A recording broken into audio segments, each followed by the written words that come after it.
ए, क्या कर रहे? चल उठ, मर जाएगी ये। सर ये सब कैसे हो गया? कैसे? सुदर्शन, दीपिका, दिव्या, प्रतीक, सबके फोन मुंगेर रोड पर बंद हुए। उस तरफ कहाँ जा रहे थे लोग? सर मुझे कुछ नहीं पता।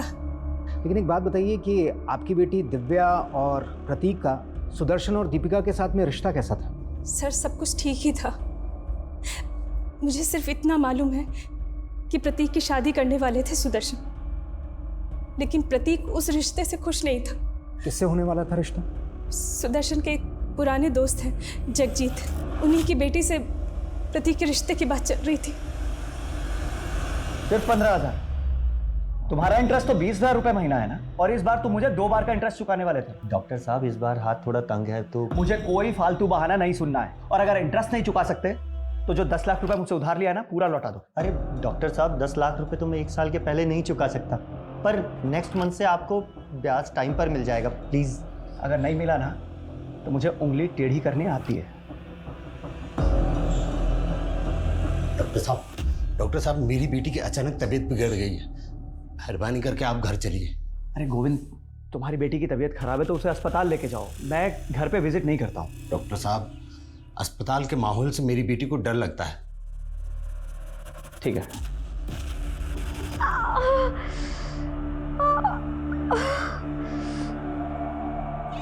आइए डॉक्टर साहब।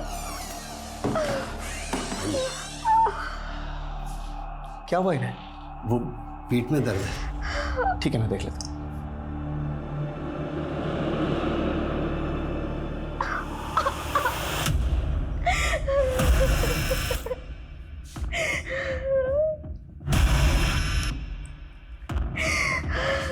जरा सुनिए,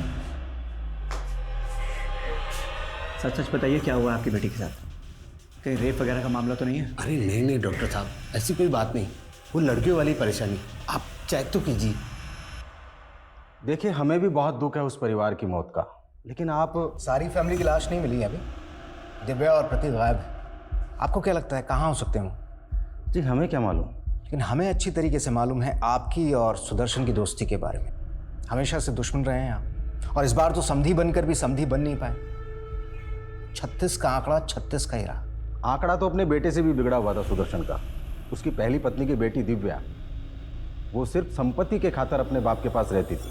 आपके लालच के बारे में भी पता चला है हमें। सुदर्शन के ना रहने से उसके बिजनेस के सारे क्लाइंट्स आपके हो जाएंगे, राइट? देखिए आप अपना खामाखा वक्त बर्बाद कर रहे हैं। हमारे वक्त की चिंता आप मत कीजिए, हमें आपकी बेटी से भी कुछ बातचीत करनी है। जी। तुम तो बचपन से ही प्रतीक को प्यार करती थी ना? जी, आई लव्ड हिम। और उसने आपसे शादी करने से इनकार कर दिया। बुरा तो लगा होगा आपको? सर वो मुझसे तो क्या, किसी भी लड़की से शादी नहीं करना चाहता था। क्यों? सर वो गे है और उसकी लाइफ में कोई लड़का है। सर आप भी बताइए, ऐसे लड़के से कौन लड़की शादी करना चाहेगी? कौन लड़का? आप जानती हैं उसे? वो मैं नहीं जानती।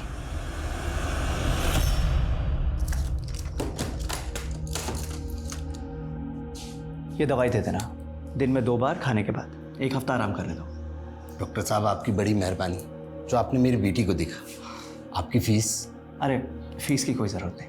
अरे नहीं डॉक्टर साहब, आपको खाली हाथ कैसे जाने दे सकता हूँ। पैसे तो है नहीं मेरे पास, लेकिन आप ये रख लीजिए।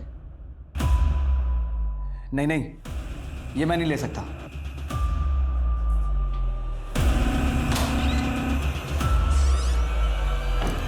सर जगजीत की बेटी जरूर कोई कहानी बना रही है। प्रतीक ऐसा हो ही नहीं सकता। आप प्रतीक को इतने करीब से कैसे जानती हैं? मेरी बेटी उन्हीं के साथ रहती थी सर। अगर ऐसा कुछ होता तो वो मुझे जरूर बताती। फिर तो आप अपनी बेटी को भी अच्छी तरीके से जानती हूँ। उसका कोई बॉयफ्रेंड वगैरह? नहीं सर। अच्छा, मेरे हिसाब से तो दिव्या की उम्र प्रतीक से थोड़ी ज़्यादा है ना? उस हिसाब से तो आपके पति को प्रतीक से पहले दिव्या की शादी के बारे में सोचना चाहिए था। सर हम उसके लिए लड़का ढूंढ रहे थे, लेकिन कोई अच्छा लड़का मिल ही नहीं रहा था। पर सर आप ये सब बातें क्यों पूछ रहे? आप मेरी बेटी का कुछ पता क्यों नहीं करते? पता नहीं वो किस हालात में होगी।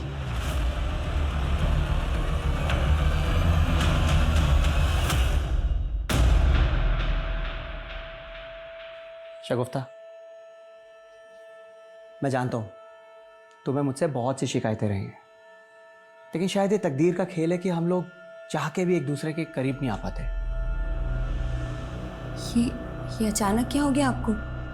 इतनी अजीब सी बातें कर रहे हैं। शगुफ्ता, मैं हमारी हैप्पी मैरिड लाइफ और इस घर की खुशहाली वापस लाना चाहता हूँ, एंड आई एम श्योर हम दोनों मिल के ये सब कर सकते हैं। वाओ पापा, ये आप मेरे लिए लाए हैं। ये क्या सच्ची वाला अलादीन का चिराग है? हाँ बेटा। कितना सुंदर है पापा। सर, पोस्टमार्टम रिपोर्ट के मुताबिक सुदर्शन और दीपिका की हत्या गला दबाकर की गई थी, और सर दोनों की हत्या उसी वक्त की गई थी जिस वक्त सभी फैमिली मेंबर्स के फोन मंगेर में बंद हुए थे। और उसी एरिया में उन लोगों की लाशें मिली, और उस दिन सुबह पूरा परिवार एक साथ कहीं बाहर निकला था। सर, वो लोग कहाँ जा रहे थे इस बात का तो कोई आइडिया नहीं है, और ये प्रतीक और दिव्या, ये दोनों कहाँ गायब हो गए ये भी नहीं पता चल रहा है। अच्छा, लव अफेयर के एंगल में कुछ मिला? सर, दिव्या के कॉल रिकॉर्ड्स में तो ऐसा कुछ नहीं मिला, और सर अदिति ने हमें बताया था कि प्रतीक होमोसेक्सुअल है। प्रतीक के कॉल रिकॉर्ड में ये अमर नाम के लड़के का नंबर मिला है। सर, प्रतीक और अमर दोनों क्लासमेट थे और दोनों फ़ोन पे काफ़ी टच में थे, और प्रतीक को आखिरी कॉल भी अमर ने ही किया था। सर, कम सर नगमा नाम की एक NRI लेडी आई है। उसने लंदन से दिल्ली एयरपोर्ट पे आज ही लैंड किया है। उसका कहना है कि उसका भाई यहाँ कानपुर में रहता है और पिछले 15 दिन से उसका फ़ोन बंद है, और उसे अपने भाई का एड्रेस भी नहीं मालूम। सर, इसी सिलसिले में वो आपसे मिलना चाहती है। ठीक है, बोलो। सर, ये मेरा भाई है, डॉक्टर शादाब खान। सही कानपुर में ही कहीं रहता है। मैं पिछले 15 साल से लंदन रह रही हूँ, पर भाई मुझसे डेली फ़ोन पर बातें किया करता था। सर, पिछले 15 दिन से मेरे भाई का फ़ोन स्विच ऑफ आ रहा है। इसी फिक्र से मैं इंडिया आई हूँ। मुझे कुछ ठीक नहीं लग रहा है सर। ये यहाँ कानपुर में अकेले रहते हैं? सर, इसकी वाइफ और बच्ची इसके साथ रहती थी, और ये यहाँ पर किसी बड़े हॉस्पिटल के अंदर प्रैक्टिस कर रहे हैं। कौन सा हॉस्पिटल में? सर, हॉस्पिटल का नेम तो मुझे नहीं मालूम, पर सर मुझे कुछ ठीक नहीं लग रहा है। Please find him sir. Don't worry, पता चल जाएगा। जिस नंबर से आपकी बात होती थी इनसे, वो नंबर बताइए, देखते हैं वो नंबर कौन से एड्रेस पर रजिस्टर्ड। ठीक है हिमांशु, नंबर लो इनसे, आप इनके साथ जाइए। सर, मैं सच कह रहा हूँ, मैंने कुछ नहीं किया। आपसे किसने कहा? सर, मेरे और प्रतीक के बीच में ऐसा वैसा कोई रिश्ता नहीं था, और ना ही प्रतीक गे है। वो तो उसने झूठ बोला था अदिति से पीछा छुड़ाने के लिए। उसने झूठ बोला था या तू हमसे झूठ बोल रहा है? बोल, कहाँ पर है प्रतीक और दिव्या? सर, मैं सच कह रहा हूँ, मुझे नहीं मालूम। प्रतीक का फोन बंद होने से पहले आखिरी बार तूने उसको कॉल किया था? बता, क्या प्लानिंग चल रही है तुम्हारी? सर, हमारी कोई प्लानिंग नहीं चल रही थी। असल में प्लानिंग उसके पापा की चल रही थी। मेरे पापा पता नहीं मुझे कहाँ लेके जा रहे हैं। अरे मुझे तो डर ये लग रहा है कि कहीं वो मेरे और अदिति के फेरे ना करवा दें। वो रिश्ता तो टूट गया था। नहीं सर, अदिति को झूठ बोलने का भी कोई फ़ायदा नहीं हुआ। वो बावजूद उसके प्रतीक से शादी करना चाहती थी। तो लड़की पागल थी सर प्रतीक के लिए, और प्रतीक के पापा, उनको फ़ायदे के सिवा और कुछ नहीं दिखता था। और अदिति के पापा, वो अदिति की खुशी के लिए कुछ भी कर सकते हैं। अदिति, कहाँ जा रही हो तुम? पापा, वो मैं कहीं जाने की जरूरत नहीं है। कुछ दिनों के लिए घर के भीतर रहो। चलो अंदर।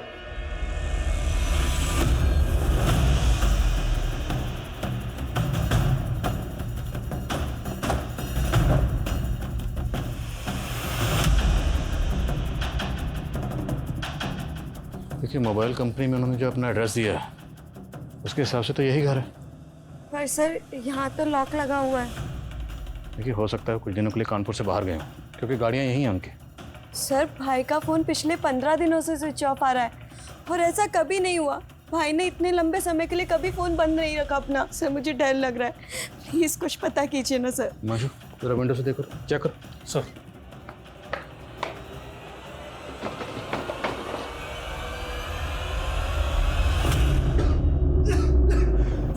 सर,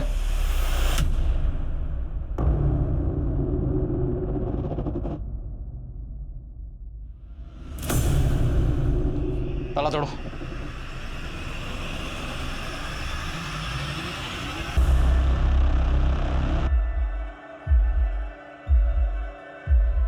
सर, बॉडीज डिकम्पोज हो चुकी हैं। इनके DNA की प्रोफाइलिंग करनी पड़ेगी। रेणु, इन्हें बाहर लेके जाओ। आप बाहर जाइए।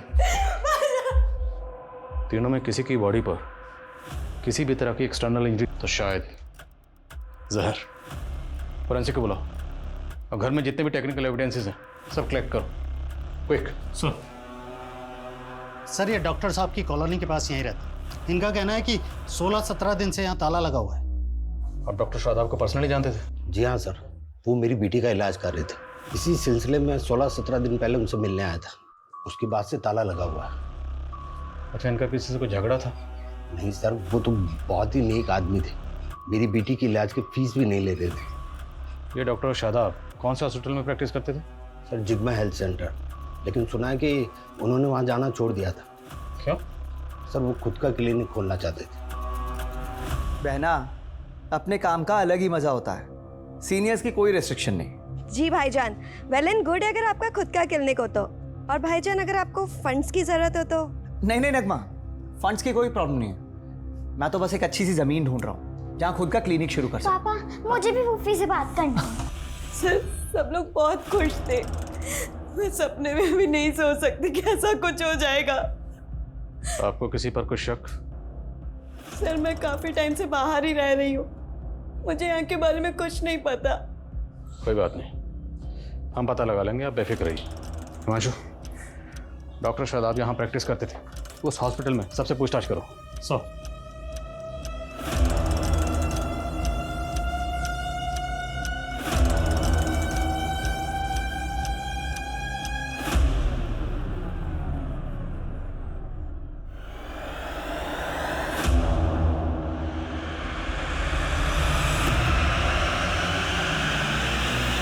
सर डॉक्टर शादाब के घर के बाहर जो कार खड़ी थी उनमें से एक कार शादाब के नाम पर है और दूसरी कार ये नीरज सिंह के नाम पर रजिस्टर्ड है।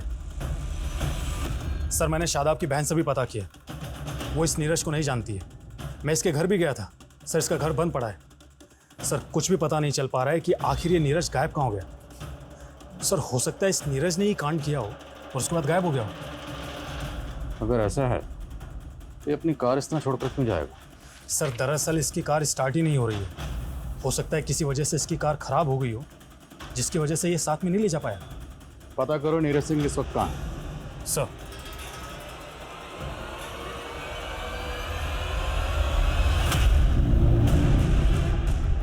हमें लग रहा था सुदर्शन और दीपिका के हत्या का मोटिव प्रतीक से जुड़ा हुआ होगा, लेकिन प्रतीक का तो मर्डर हो गया। तो क्या केस का एंगल दिव्या के गायब होने से जुड़ा हुआ है?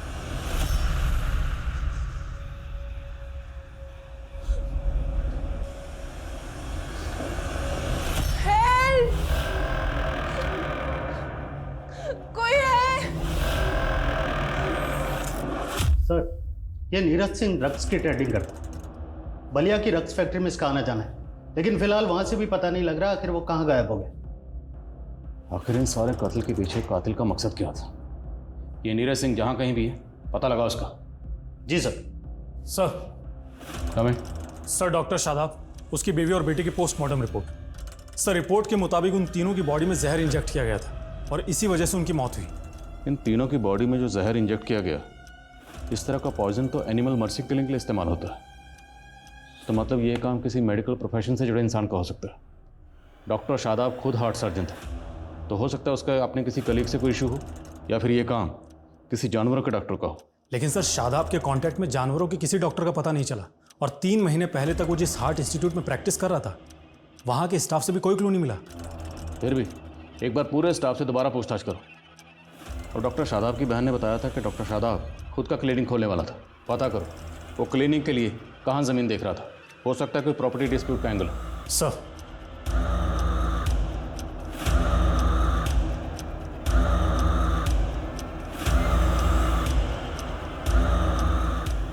हेलो दिव्या, कहाँ है तू? हाँ हाँ ठीक, ओके सर भेजो मुझे।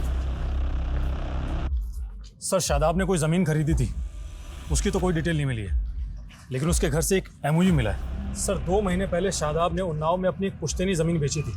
डील करीब 6 करोड़ में हुई थी। 6 करोड़? हाँ सर। आपने बताया कि आपका भाई शादाब खुद का क्लिनिक खोलने के लिए कोई ज़मीन खरीदने वाला था, पर हमें पता चला कि आपके भाई ने 2 महीने पहले आपकी पुश्तैनी ज़मीन बेची 6 करोड़ में।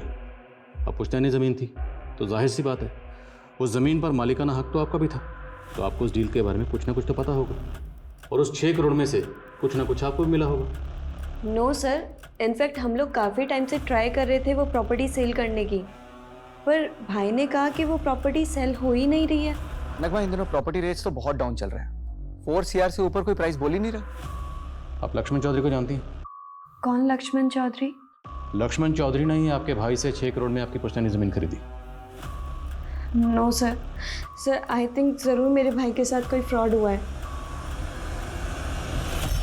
सर मेरा यकीन कीजिए, मुझे दिव्या के नंबर से कॉल ज़रूर आया था, लेकिन वो कॉल दिव्या ने नहीं किया था।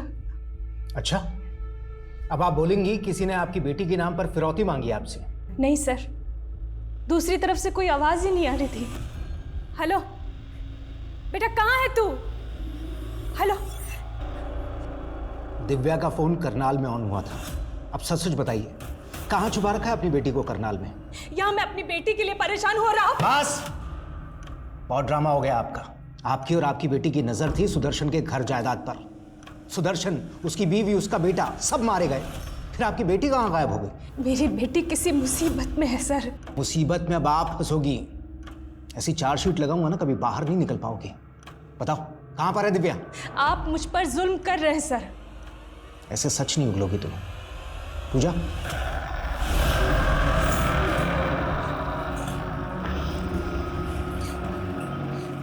कहाँ ले जा रहे हो मुझे? बोला था ना तुझे, विदेश ले जा रहा हूँ। अब तू विदेशियों की मेहमान बन के रहेगी।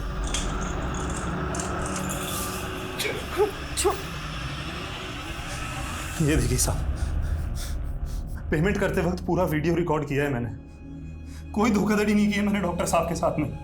पूरे 6 करोड़ लेकर गया है वो यहाँ से। सर शादाब के घर में तो हमें 6 करोड़ रुपए मिले ही नहीं, तो इसका मतलब शादाब और उसकी फैमिली का मर्डर ही नहीं, बल्कि 6 करोड़ की लूट भी हुई है। अरे तुम इसकी रिकॉर्डिंग पे मत जाओ। ये लक्ष्मण चौधरी जैसे लोग बड़े टेढ़े होते हैं। एक हाथ से पैसे देते हैं, दूसरे हाथ से वसूली कर लेते हैं। पता करो जिस दिन कत्ल हुआ उस दिन ये लक्ष्मण कहाँ था, और हाँ ये भी पता करो इसका नीरज से कोई ताल्लुक है या नहीं। Sir, excuse me sir. Hello,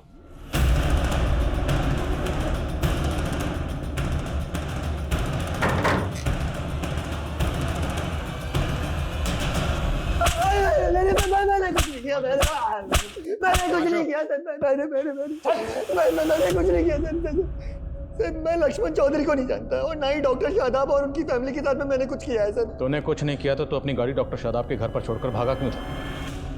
नहीं सर, मैं डॉक्टर शादाब के घर के बाहर अपनी गाड़ी छोड़ करके नहीं भागा था, बल्कि डॉक्टर शादाब खुद मेरी गाड़ी उठा ले गए थे सर।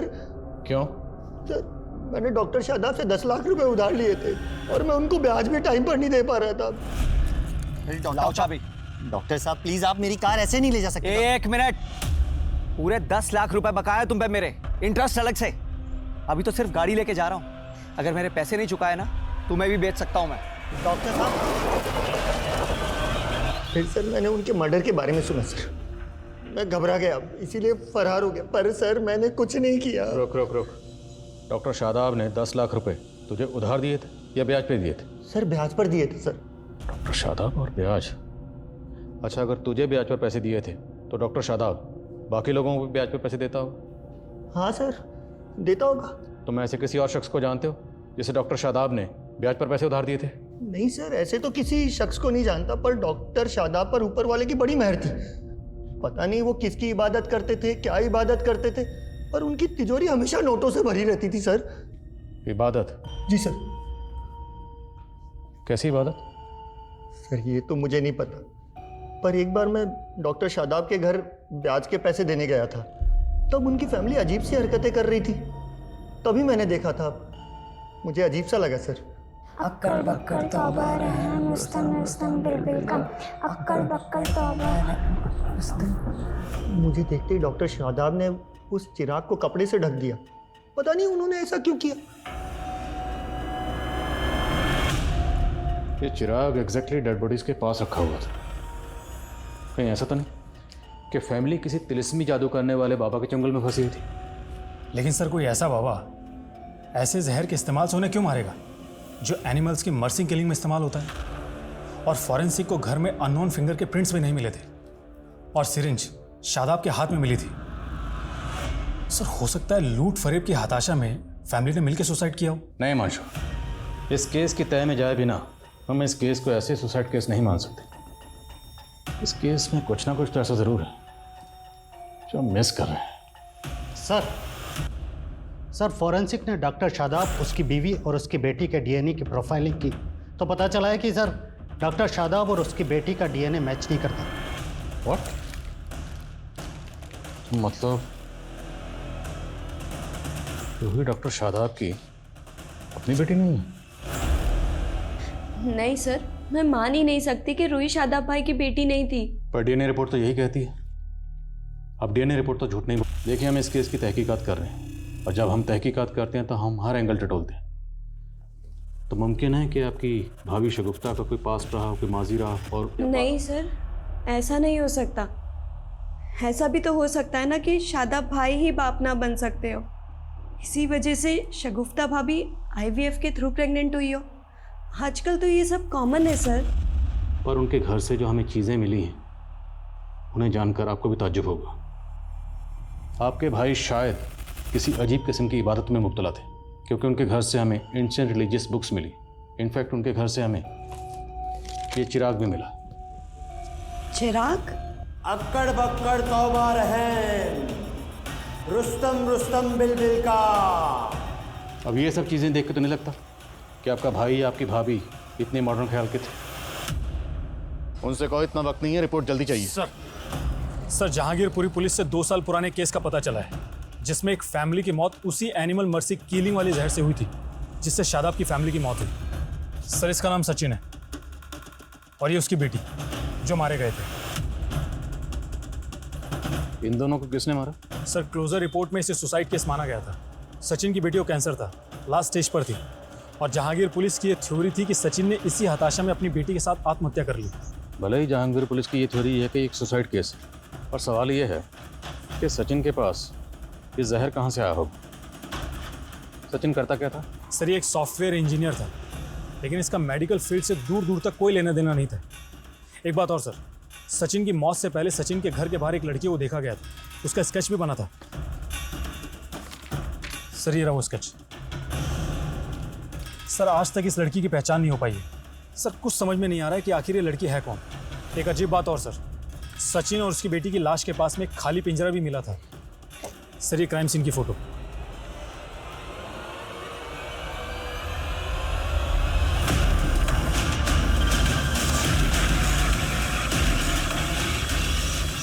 और सर जहांगीरपुरी पुलिस से पता चला है कि मौत से कुछ दिन पहले तक पड़ोसियों ने इस पिंजरे में 4 कबूतर देखे थे। सचिन इन कबूतरों को दाना डालता था। मौत के बाद से ये कबूतर गायब थे। देखो, फिलहाल तो ये कहना मुश्किल है कि इन दोनों केसेस का आपस में कोई ताल्लुक है या नहीं, पर दोनों ही केसेस में बहुत कुछ कॉमन है। दोनों ही केसेस में फैमिली मेम्बर्स मारे जाते हैं और दोनों ही फैमिलीज की मौत सेम जहर से होती है। और एक फैमिली के पास पिंजरा मिलता है तो दूसरी फैमिली के पास चिराग। क्या दोनों केसेस आपस में कनेक्ट हैं? पता करो। क्या हाल फिलहाल में इस तरह के कुछ और भी केसेस हुए? और ये स्केच वाली लड़की, ये भी पता करो। क्या ये लड़की डॉक्टर शादाब के घर के पास भी देखी गई? सर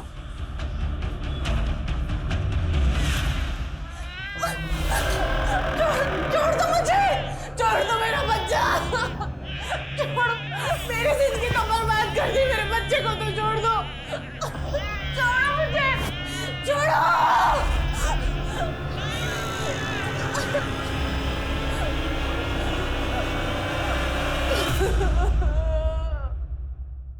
इस लड़की को जानते हो? हाँ सर, ये लड़की पहले इसी मोहल्ले में रहा करती थी अपने पिता के साथ। और सर डॉक्टर शादाब के घर इसके पिता का आना जाना भी था। अच्छा, कहाँ रहते थे ये दोनों?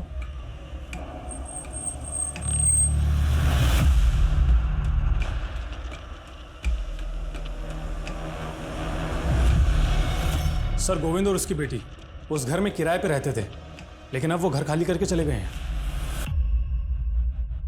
ये तो वही आदमी है ना जिसने हमें बयान दिया था। आप डॉक्टर शादाब को पर्सनली जानते थे? जी हाँ सर, वो मेरी बेटी का इलाज कर रहे थे। हाँ सर ज़रूर पहुंचे हुए लोग लगते हैं। और इनके एग्रीमेंट में जो नेटिव एड्रेस लिखा है वो भी फेक है। मुझे लगता है दोनों बाप बेटी बहुत बड़े फ्रॉड है। इन दोनों ने मिलकर सचिन और शादाब को चुना लगाया हुआ। इन दोनों के लिए लुकआउट नोटिस करवाओ और पता लगाओ क्या इन दोनों का कोई क्रिमिनल रिकॉर्ड है और ये रिसेंटली यहाँ से भागे। तो रेलवे स्टेशन, बस स्टैंड, सब जगह पता लगाओ। फाइंड आउट कि यहाँ से भागकर या आखिर कहाँ गए। सर कोई कॉम्प्लिकेशंस नहीं होंगे अरुण, सिंपल सा प्रोसेस है। तुम एरा से शादी कर लेना, फिर तुम्हें यूएस का ग्रीन कार्ड मिल जाएगा। 2 साल बाद एरा तुम्हें डाइवोर्स दे देगी। और वैसे भी एरा से तुम्हारी चैटिंग हम करवा चुके हैं। वो सब तो ठीक है, लेकिन ईरा से शादी करने के लिए तो यूएस जाना होगा, और यूएस का तो टूरिस्ट वीज़ा भी बहुत मुश्किल से लगता है। उसका भी सोल्यूशन है हमारे पास। एरा इंडिया आके शादी करेगी, लेकिन उसके लिए वो एक्स्ट्रा चार्ज करेगी।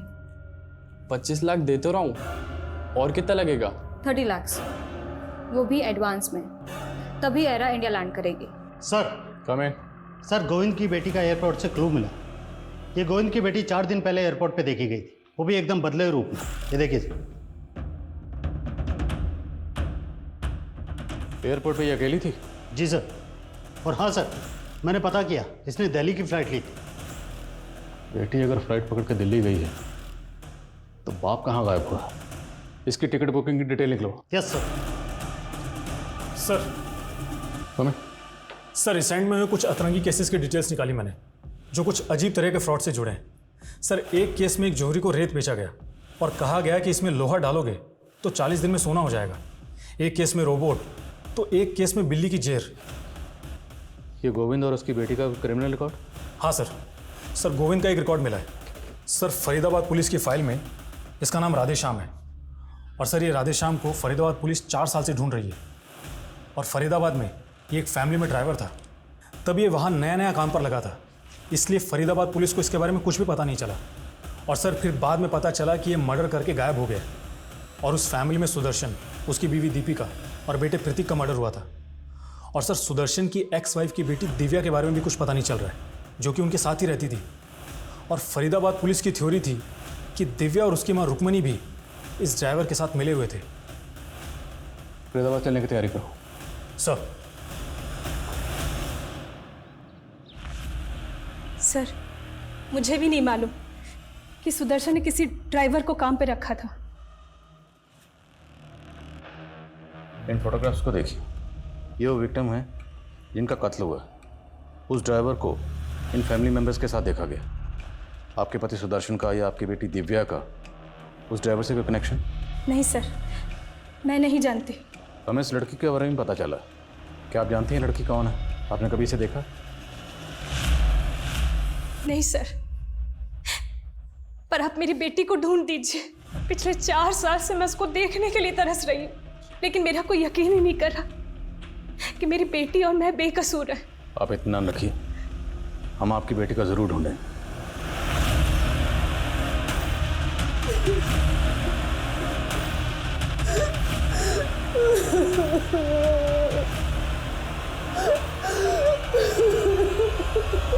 गोविंद की बेटी का टिकट किसी अरुण नाम के आदमी के क्रेडिट कार्ड से बुक हुआ। यह अरुण दिल्ली का रहने वाला, और इसके क्रेडिट कार्ड से लिंक्ड एक मोबाइल नंबर भी मिला है। इस अरुण का नंबर ट्रैक करो, क्विक। जी सर।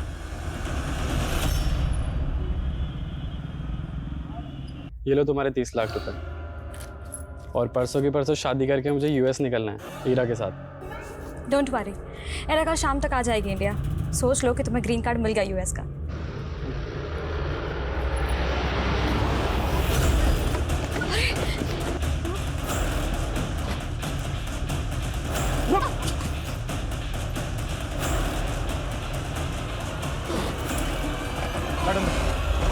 ये बाबा वो कर सकते हैं जो अच्छे अच्छे डॉक्टर्स भी नहीं कर सकते।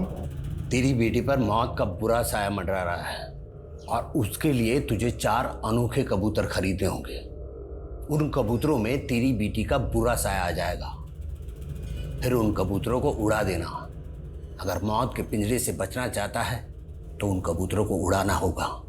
फिर हमने सचिन को 7 लाख रुपए में कबूतर बेच दिए और बोला कि ये अनोखे कबूतर है। फिर झूठा कर्मकांड करके उसी से वो कबूतर उड़वा दिए, लेकिन उसकी बच्ची पर कोई असर ही नहीं हुआ। हम लोग वहां से भागने वाले थे, तभी उसने हमने को देख लिया और बोला कि हमें अंदर करवा देगा।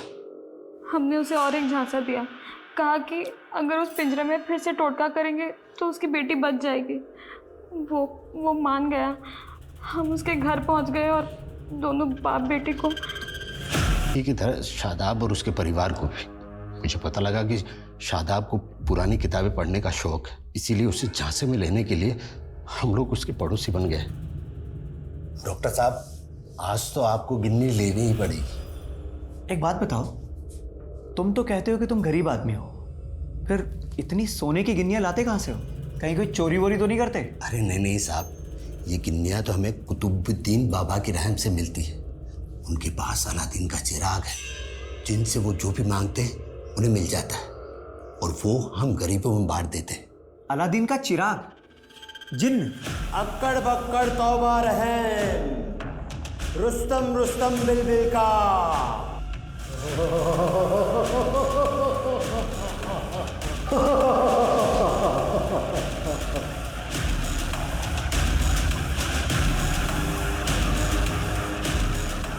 हमने सिर्फ ड्रामा रचा था, लेकिन शादाब ने सच मान लिया और वो बोला कि चिराग उसे चाहिए।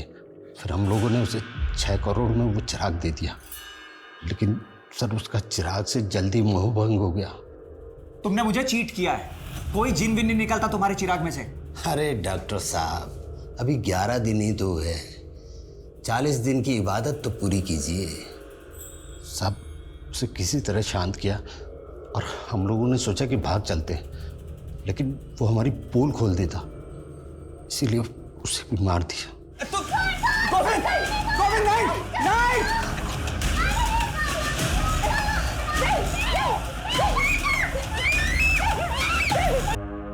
तुम लोग वो जहर कहाँ से लाते थे? वो सर एक बार जानवरों के डॉक्टर को ठगा था, वहीं से इंतजाम हो गया था।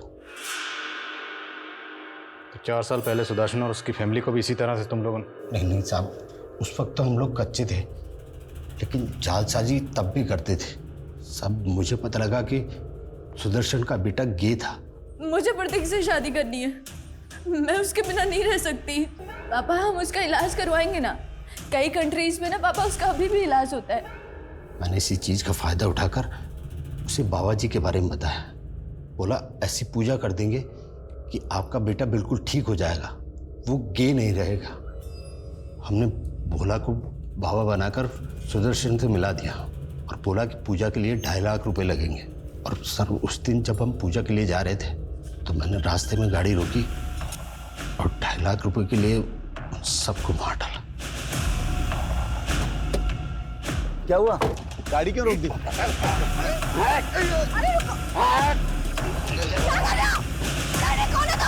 कि हम पुलिस को गुमराह करना चाहते थे। उसके बाद दिव्या के साथ क्या किया? साहब, हमने कुछ दिन तक दिव्या को कैद रखा, फिर अच्छा दाम मिलने पे उसको बेच डाला। दिव्या कहाँ है? बोलो।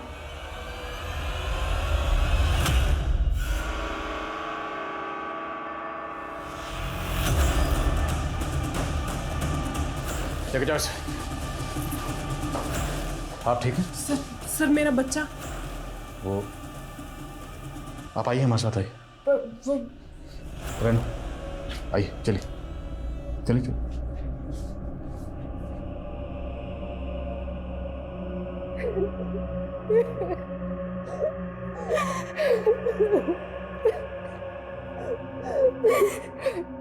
लोभ, लालच वो दलदल है जिसमें एक बार इंसान धंस जाए तो धंसता ही चला जाता है। सोच के हैरानी होती है कि पढ़े लिखे वेल क्वालिफाइड लोग भी किस कदर तिलस्मी ताकत और बिना सर पैर के कर्म कांड पर आंख मूंदकर विश्वास करते हैं। लालच वो नशा है जो इंसान की सूझबूझ, उसकी समझ को निष्क्रिय कर देता है। लालच के अफीम के आगे सारे तर्क, सारे लॉजिक बेअसर हो जाते हैं और जब तक इंसान को हकीकत का एहसास होता है तब तक बहुत देर हो जाती है। जरूरी है कि हम अपनी जिंदगी के फैसले तर्क, वैज्ञानिक तथ्यों और कॉमन सेंस के आधार पर लें और लालच के इन मतलबी सौदागरों से बचें। अब मैं सोनाली कुलकर्णी आपसे विदा लेती हूँ। फिर होगी आपसे मुलाकात एक ऐसे ही चौंका देने वाले केस के साथ क्राइम पेट्रोल सतर्क में। तब तक अपना और अपनों का ख्याल रखिए। आप जानते हैं हम सब एक मुश्किल दौर से गुजर रहे हैं। कृपया मास्क पहने, समय समय पर हाथ धोते रहे और ऊंची दूरी बनाए रखिए। देखते रहिए क्राइम पेट्रोल सतर्क। जय हिंद।